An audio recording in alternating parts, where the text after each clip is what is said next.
Hey guys, welcome back to another episode of Channel Shout Out Moses. I'm your host Moses, and today we're talking about the Oninaki Demo that just released today.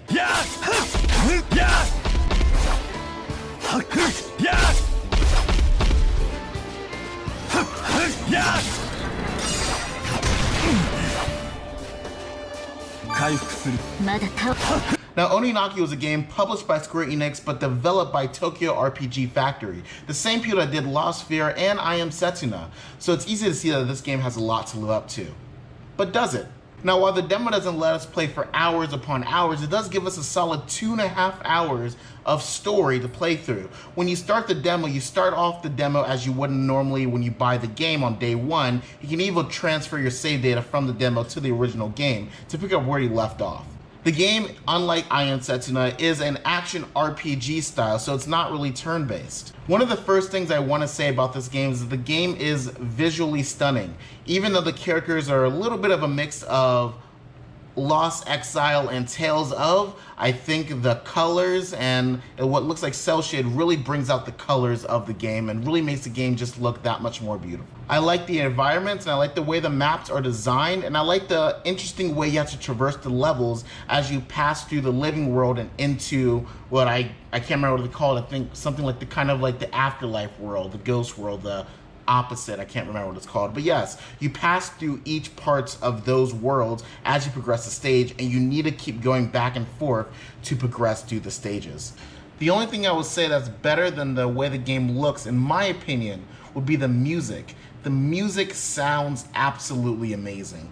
Every stage, every level, every town sounds unique, different, and amazing.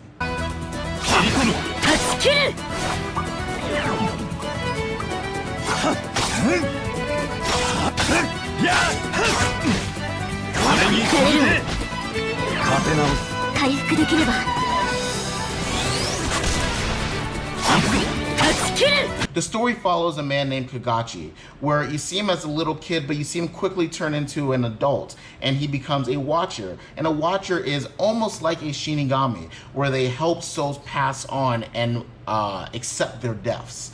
But in this world, you can be reincarnated, so helping a soul pass on helps them be reincarnated into another person. Now, this is a dangerous world, so to accompany you, you have a demon, and a demon is essentially someone that is passed on, but not completely, but does not remember their past existence, but they do help you fight. They have magical powers, things like that. So this demon helps you. You find more demons along the way to help you. So while it doesn't look like you'll have a full party member of different actual humans, you have different demons they can switch off from. Think of it sort of like Persona, where you switch from Persona to get different abilities, or I guess like JoJo, where you have a stand and it helps you fight. Each demon gives Kagachi a different play style, whereas your default demon does a lot of sweeping attacks, long range attacks with her katana, and then when you press, I think it's B button, you dodge. But if you switch to another demon, maybe instead of dodging, you'll jump, or maybe instead of jumping, you'll block. And each demon has their own skill tree to get different moves and different skill sets and increase their stats along the way. So it's up to you to choose which demon is best for the situation and best for taking on the monsters you encounter. How's the story so far? It's actually very interesting. I really honestly went to the game expecting nothing, but the story is much more interesting than just your typical Shinigami, and also a lot darker than you think it would be based on maybe the graphics. And while I do love my JRPGs, I do have to admit most of them don't start off very strong with the story, but I have to say, while I was considering buying this game for full price, I will now definitely buy this game for full price. Now, the main character, Kagachi, he's a young watcher. Like I said, watchers are the Shinigamis of this world. And he is bitter or very, very indifferent towards demons. He figures since they do not, especially the ones he controls, he figures since they do not remember who they are, they're not really worth his time or worth getting to know. They are just objects to further his goal.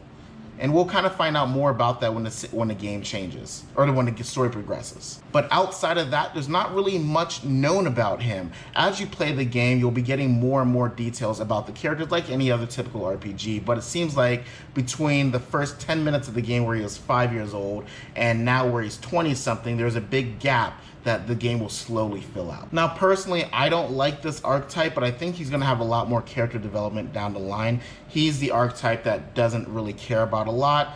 I feel like he's like a Sasuke of this game, but we'll find out later. And you're accompanied by a young lady named Mayura, who seems to be Kagachi's partner. They do work together, and it seems that they were assigned partners as the first mission.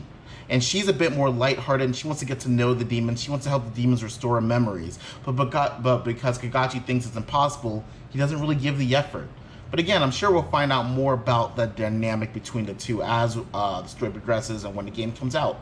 And to be honest, I don't really have anything bad to say about the game. Some interesting thing that the game does is, now while most games nowadays have a auto button with your cutscenes where you can just automatically moves to the next voice for you, this game has a fast forward button, which I think is awesome.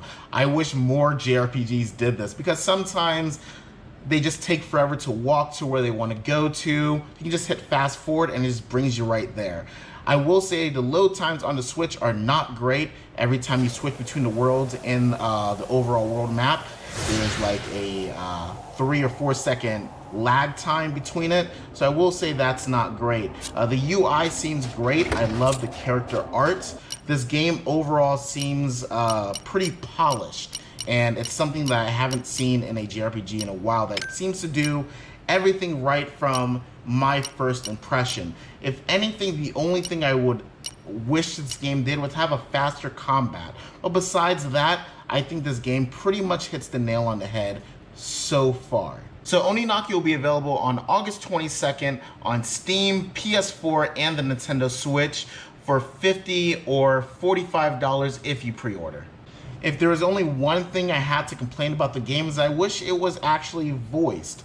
Most of this game, outside of the actual cinematic cutscenes, are not voiced. When you hear a story or when you hear them talking, they almost kind of do what they do in Persona. You hear them say like the first 2 words of the sentence, but that's pretty much about it. The game isn't very voiced, but that's okay. But did you guys play the demo, and did you guys see the demo? What do you guys think? Let me know in the comments below, and if you like this video, please don't forget to like and subscribe. Thanks, guys.